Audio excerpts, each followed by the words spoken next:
Jibsters, it's Gav and welcome to another one of my videos. Today it's a small review of a Luke Skywalker figure from Fantasy Flight Games. Now I bought this figure second hand off eBay. It didn't come in the box. I knew that already. It was the figure and the cards. It was obviously I'd seen a few. I've just been casting around to look at different things to paint, and obviously Fantasy Flight Games have had the Star Wars Legion game out for a while, and they've been putting different supplementary packs out and different single figures and things, but I didn't want to push the boat out. I got this for an extremely favourable price, and as I say, coming in the box and that, it wasn't a particular big thing. It was more to do a paint up, and if it goes okay, I might well get a couple more to actually paint up to do for some tutorials. I've been promising tutorials for a while. It's each time I get a problem solved, another one comes up. I've got a little stand, and that seems to be working fine. The problem I might have is lights. At the moment, I'm going to try and do probably a Napoleonic tutorial coming up in the next few days.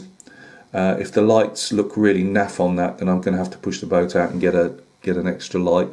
And once I'm happy with that, then I will start doing some poker tutorials.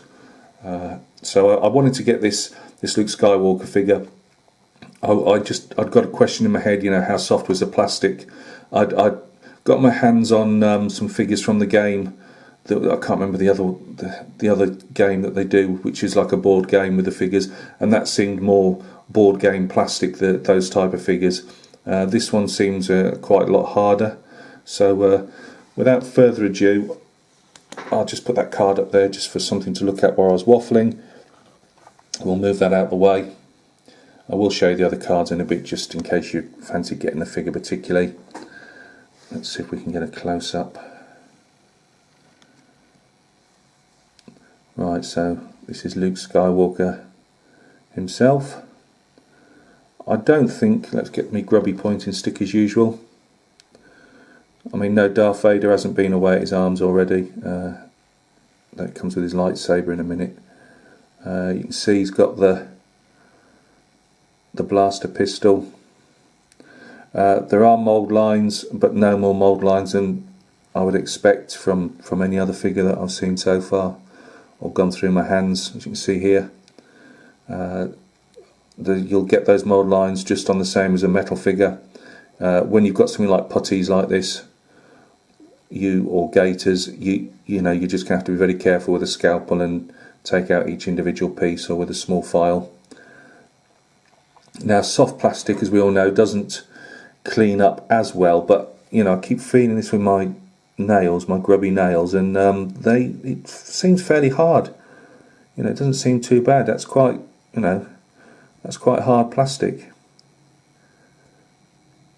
Facial details, it's a bit hard to tell. They've got some creases around the eyes. That's always a good sign. If you've got that, then obviously you've got crevices to put paint in to work on the eyes and the cheekbones and things.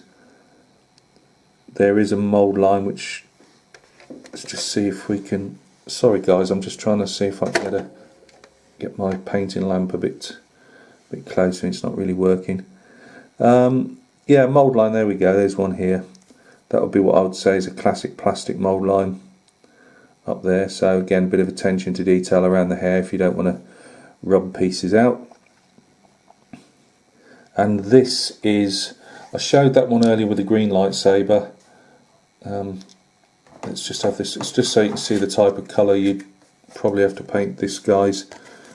That would be the type of colour you'd be looking to paint him, I think, because he's got that type of uniform, where the other one it hasn't got the chest pockets on. So I'd imagine, I mean, obviously it's your figure, you can paint him how you like, paint him pink with yellow dots if that's floats your boat.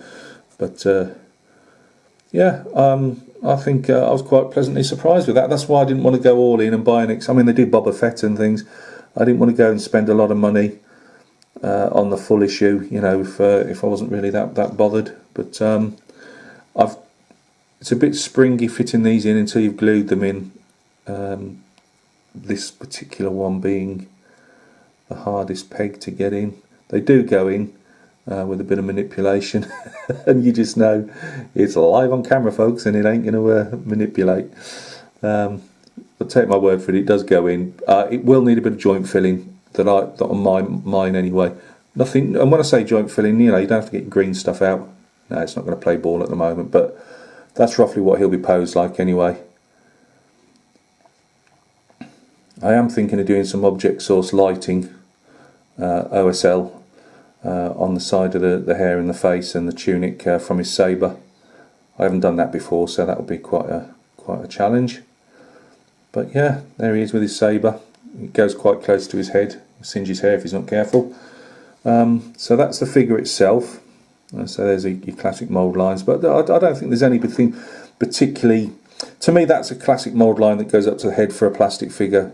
But I've seen metal figures, even some of them front ranks have done the same. So yeah, I'm quite impressed with that. So that's the figure. You get a base, little round base. It needs a bit of a clear up, as you can see. What I tend to do is put a bit of a sanding stick around these edge of these bases anyway, just so when you put your primer on, it keys better to the edge of the plastic. So that little bit will sand off, no problems. So that's your little base. Quickly show you the cards for those that are interested. I have no idea.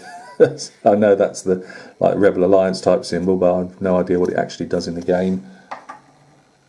You get these little cards. Again, you guys that are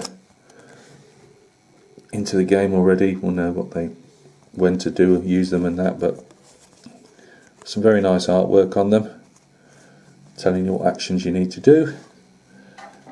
You've seen the other two Luke Skywalker ones, and then you get these guys as well. Like a Jedi Master there, isn't he? And this is the more traditional pose again. So guys, thanks a lot for stopping by and taking a look at this little video. I will be sticking him together and priming him in the coming days, and he will then sit in a queue for the next 6 months before he's painted, probably. But no, hopefully you'll see him in the next coming weeks, and there'll be something to have a little show and tell at. And if he comes up all nice, and you know, I'm impressed with what he looks as a painted piece, I might get a few more. So guys, thanks a lot. You take care of yourselves. We'll catch each other soon on another video. Cheers.